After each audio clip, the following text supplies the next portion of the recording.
I want to start off with a message to Illumination Studios, who apparently have an agreement with AMC to make the trailers before the movies even more annoying. Being aware that the Emoji Movie wasn't good is not an excuse to continue being a bag of shit. Having the Grinch be another sarcastic meh character, it's just not a good idea. People like passion. They like it when you're excited about stuff.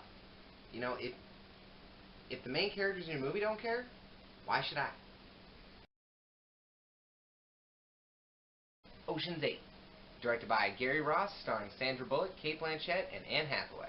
Now, I spent the last week watching the other three, Ocean's 11, 12, and 13, and I gotta say, 12 was a major fuck-up.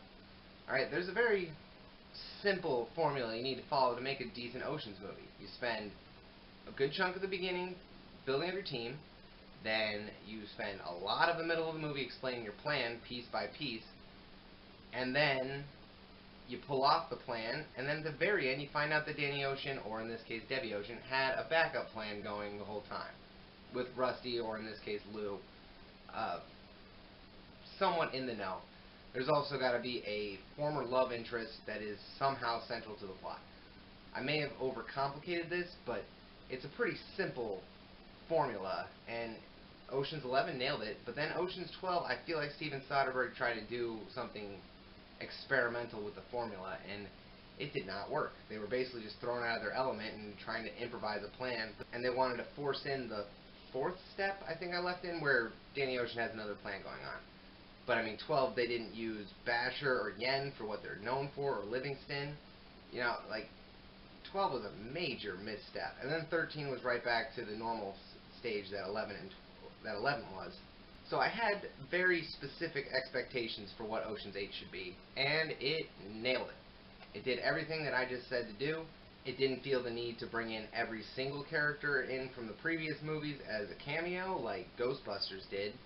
They limited themselves to Ruben, Yen, and a picture of Danny. And yeah, basically, I like this movie. It wasn't, you know, the best thing in the entire world, but none of the Ocean's movies are. They're just fun little heist movies that are overly complicated, but not in a way that's annoying.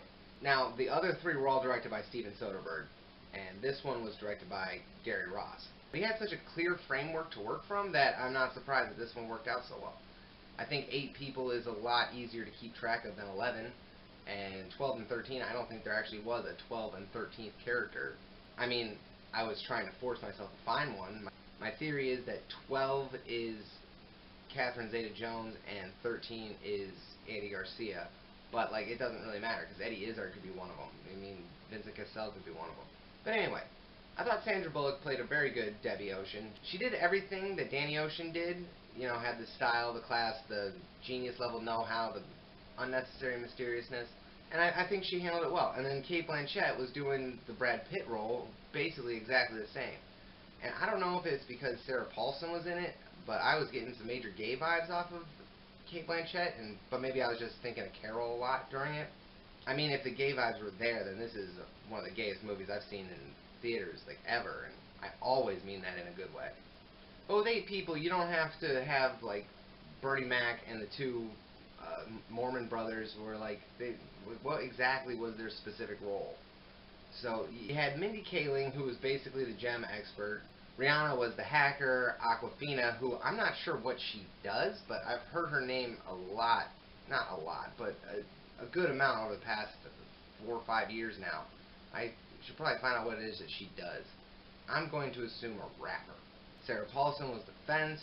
Helena Bonham Carter doing a very weird Irish accent, although Cate Blanchett's Australian accent was kind of weird too. I don't think that's her natural Australian accent. I think she was doing something tricky with it. But there's a lot of weird accents in this, with the weird Irish, and Mindy Kaling speaking, I'm gonna guess Hindi, but I could be entirely wrong there. There's hundreds of languages in India, and I just picked the biggest one that I'm aware of. But, like, you could hear her normal weirdo voice from The Office speaking Hindi words. I mean, I don't know, it was just weird. And then I was sitting there like, wait, there's only 7 of them. Who's the 8th? Is there an 8th one coming up? And then they were like, oh, we need to get someone to be a mule. And I was like, maybe that's the 8th. And then at the end, Anne Hathaway joined up as the actress. So I guess she was kind of like the Saul of this group. Because Saul was like the actor. He changed his voice and would infiltrate So she kind of is like that. So yeah, I think as far as all-female remakes of movies go, this is a pretty good one. Like, you know, Ghostbusters, it was fine, but like, it was more I just didn't see glaring problems. I didn't hate it, but I didn't love it. But this one was a lot of fun, and they had a specific explanation for why it's all female, and I thought that was adequate. Because honestly, I want to live in a world where a movie is all female by total accident. You know, like the last season of Jessica Jones, they were excited because they had all female directors for every episode, and I'm like, how does that not just happen by accident yet? But maybe in 30 years, I'll look back on these videos and just laugh. Because I'll be dead. Anyway, you should check this one out. I think it's pretty good.